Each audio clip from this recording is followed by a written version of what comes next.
예레미야 11장 1절에서 10절 말씀, 언약의 말씀대로. 오늘 본문은 하나님의 언약에 관한 내용입니다. 하나님께서 말씀하십니다. 이 언약의 말에 순종하지 않는 사람은 저주를 받을 것이다. 하나님께서 말씀하신 이 언약은 애굽에서 종살이하던 이스라엘 백성을 탈출시키시면서 맺으신 언약입니다. 신명기 28장은 이 언약의 내용을 자세히 기록하고 있습니다. 언약의 핵심은 이것입니다. 하나님의 말씀에 순종하면 복을 받고 불순종하면 벌을 받는다. 언뜻 들으면 하나님께서 이스라엘과 조건부 계약을 맺으시는 것 같습니다. 하지만 이 언약은 조건부 계약이 아닙니다. 이 언약에는 비밀이 있습니다. 하나님께서 말씀하십니다. 내가 그들에게 이르기를 나에게 순종하고 내가 명하는 모든 것을 실천하면 그들은 나의 백성이 되고 나는 그들의 하나님이 되어서 내가 그들의 조상에게 젖과 꿀이 흐르는 땅을 주겠다고 맹세한 약속을 지키겠다고 하여 오늘에 이르렀다. 언약의 내용은 순종해야 복을 받는 것입니다. 마치 순종이 복을 받는 조건처럼 보입니다. 하지만 오늘 말씀은 다릅니다. 이스라엘이 순종하기 전에 먼저 하나님께서 복을 주십니다. 하나님께서 먼저 약속을 지키시는 것입니다. 하나님의 언약은 조건부 계약이 아닙니다. 사랑의 약속입니다. 그리고 이 약속은 하나님께서 먼저 지키십니다. 하나님께서 먼저 우리를 사랑하시는 것입니다. 그렇다면 순종은 무엇입니까? 하나님의 사랑에 대한 우리의 반응입니다. 하나님께 사랑받는 자가 하나님께 드리는 사랑의 고백이 순종입니다.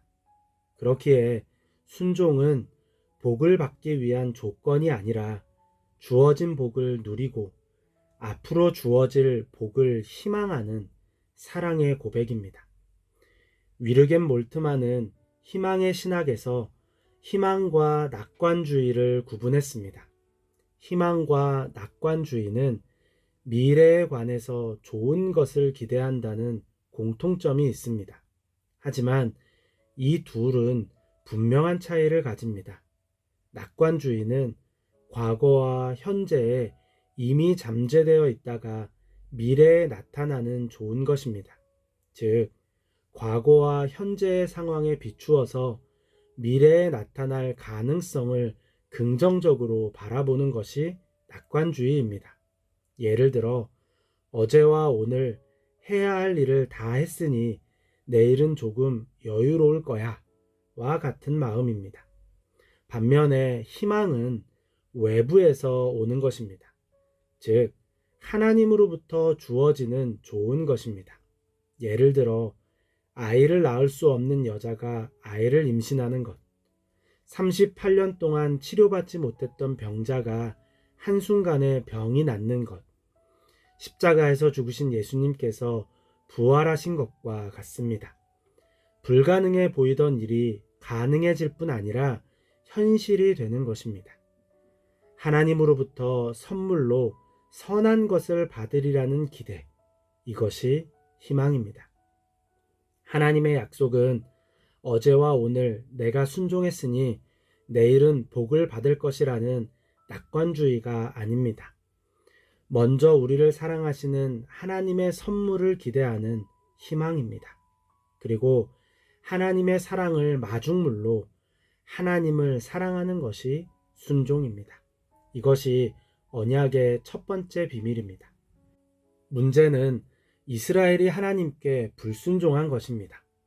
하나님께서 사랑으로 젖과 꿀이 흐르는 땅을 주시고 복을 주셨음에도 불구하고 순종하지 않은 것입니다. 하나님의 언약은 불순종하면 벌을 받는다고 분명히 말합니다.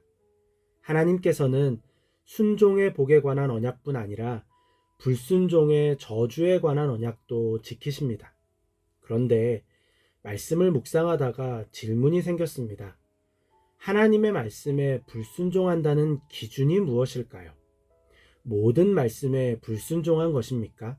아니면 몇 가지 말씀에만 불순종한 것입니까? 그렇다면 하나님의 벌은 어떻게 받는 것입니까? 불순종한 부분만 벌을 받는 것입니까? 아니면 전체적으로 벌을 받는 것입니까? 질문이 꼬리에 꼬리를 물다가 불순종이 문제가 아님을 깨달았습니다.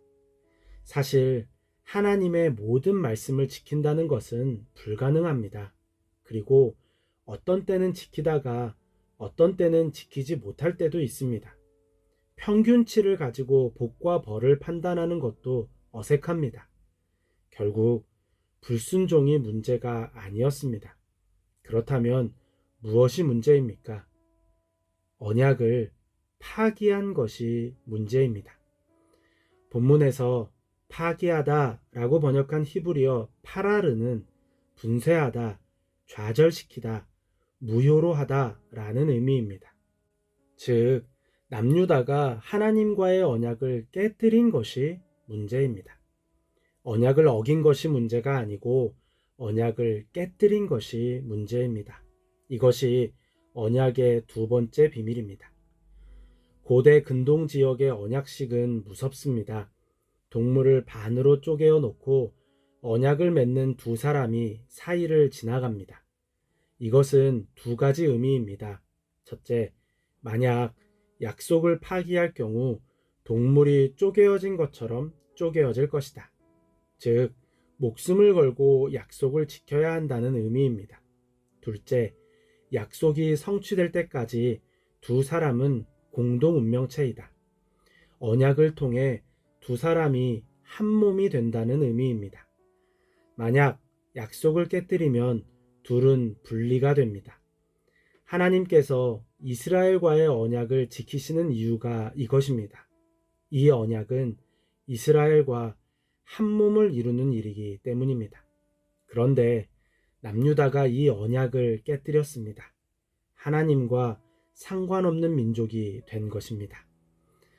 신앙은 하나님과의 관계입니다. 하나님과의 관계는 조건부 계약이 아닙니다. 우리의 순종에 따라 미래의 행복을 약속받는 낙관주의가 아닙니다.